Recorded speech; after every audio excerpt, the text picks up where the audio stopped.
नमस्कार दोस्तों, स्वागत करते हैं आपका एक बार फिर बिंदास खबरें में, जहां पर हम लेकर आते हैं देश और दुनिया की ताजा और काम की खबरें। तो दोस्तों, बिना देरी किए शुरू करते हैं खबरों का सिलसिला। पर उससे पहले अगर आप हमारे चैनल पर नए हैं तो चैनल को सब्सक्राइब जरूर से कर लें और इस वीडियो के लिए एक लाइक जरूर करें। तो चलिए शुरू करते हैं खबरों का सिलसिला। और इसी के साथ आज की पहली बड़ी खबर की, अब फ्री में नहीं मिलेगा राशन, 2 रुपए किलो गेहूं और 3 रुपए किलो की दर से मिलेगा चावल। आपको बता दें कि राष्ट्रीय खाद्य सुरक्षा अधिनियम के तहत प्रदेश सरकार द्वारा आवंटित राशन के लिए अब कार्ड धारकों को भुगतान करना होगा। जुलाई महीने का राशन वितरित करने के लिए 25 से 31 अगस्त के बीच में इसे बांट दिया जाएगा, जिसके तहत लाभार्थियों को गेहूं 2 रुपए किलो और चावल 3 रुपए किलो प्रति दर से दिया जाएगा। हालांकि प्रधानमंत्री गरीब कल्याण अन्न योजना में अभी भी मुफ्त में ही राशन बांटा जाएगा।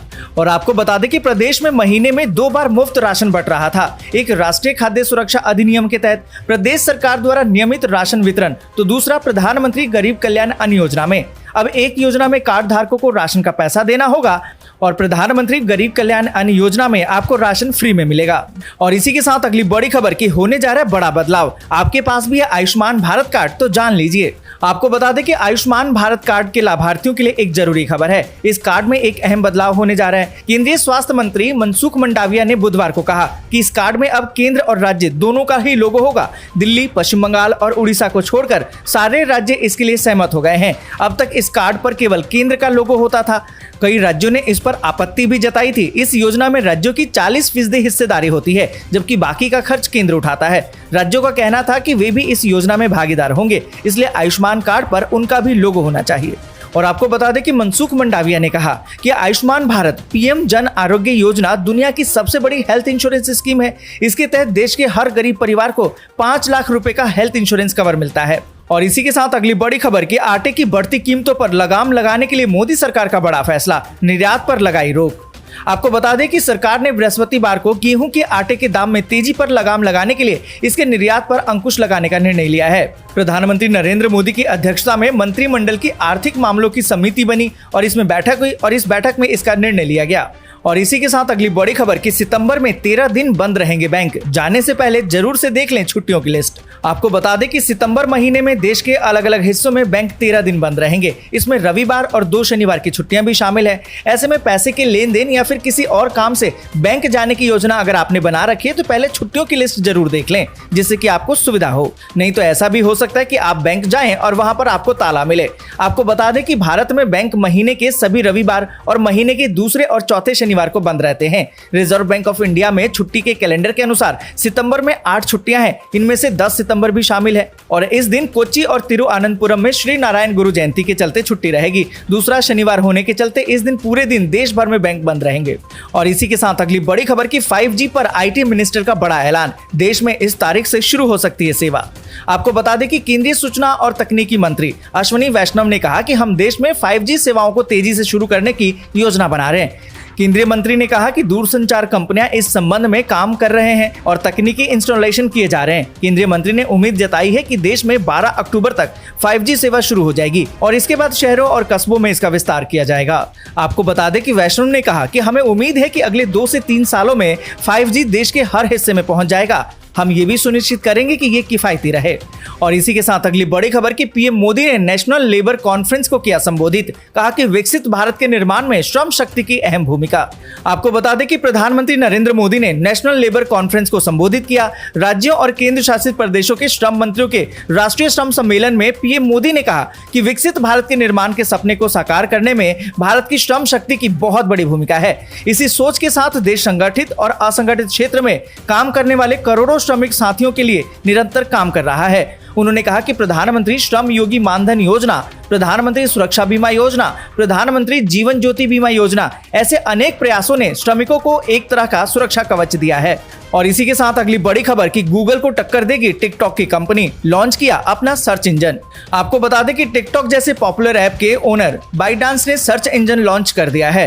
बाइटडांस ने वादा किया है कि इस सर्च इंजन पर आपको कोई भी ऐड नजर नहीं आएगा। बाइटडांस का ये ऐप फिलहाल उस साइबर स्पेस में लॉन्च हुआ है जहां गूगल सालों से मौजूद नहीं है। और इसी के साथ अगली बड़ी खबर की, गुरुग्राम के जिस मॉल पर सीबीआई ईडी ने रेड मारी वो बीजेपी वालों का, तेजस्वी यादव का दावा।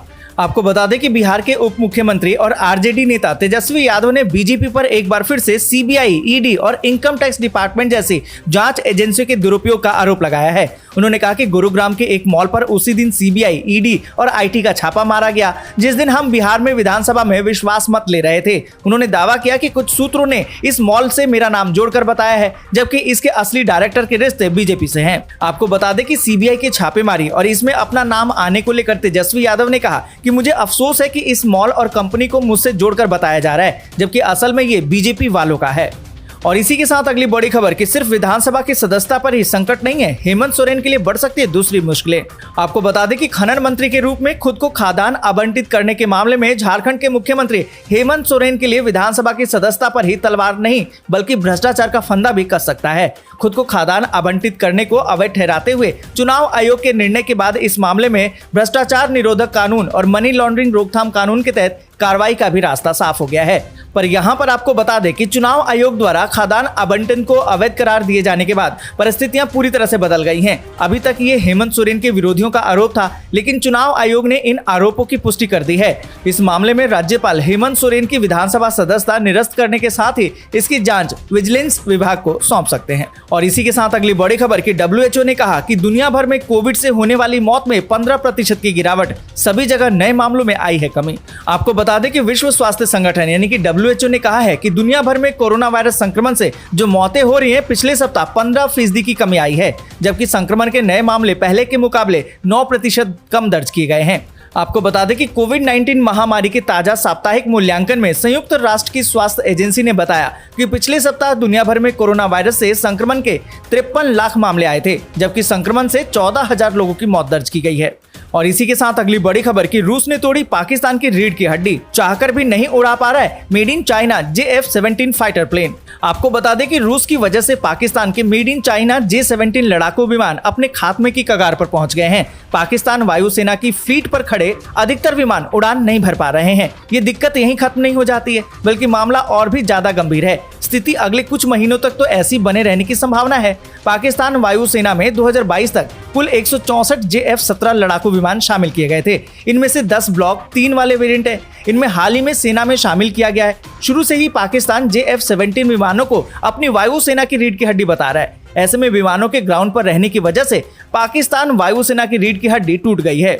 यहाँ पर आपको बता दें कि J-F-17 लड़ाकू विमान में इस्तेमाल होने वाले RD-93 इंजनों को रूस से हासिल करने के लिए पाकिस्तान ने बातचीत की थी। पर आपको बता दें कि जिस तरीके से रूस और यूक्रेन में युद्ध हो रहा है, इससे वहां से जुड़ी पूरी सप्लाई चेन प्रभावित हो गई है और यूक्रेन युद्ध के कारण रूस पर सभी तरह के प्रतिबंध भी लगे हैं। इसी वजह से पाकिस्तान को ये इंजन नहीं मिल पा रहा है। और इसी के साथ अगली बड़ी खबर कि अगले 24 घंटे में राजस्थान के कई जिलों में होगी भारी बारिश, 5 जिलों में बाढ़ जैसे हालात। आपको बता दें कि श्रावण के बाद भाद्रपद मास में भी अच्छी बारिश के बाद प्रदेश में सामान्य से 60% अधिक बारिश हो चुकी है। इसमें आम जन को गर्मी और उमस से राहत तो मिली है, वहीं टोंक, कोटा, झालावाड़, भीलवाड़ा, बाना, धौलपुर सहित अन्य जगहों पर बाढ़ आने से जनजीवन अस्त व्यस्त हो गया है। साथ ही आपको बता दें कि आम जन को जल भराव के बीच में सेना, NDRF और SDRF द्वारा रेस्क्यू किया जा रहा है। वहीं स्कूल कॉलेज की छुट्टियां कर दी गई हैं।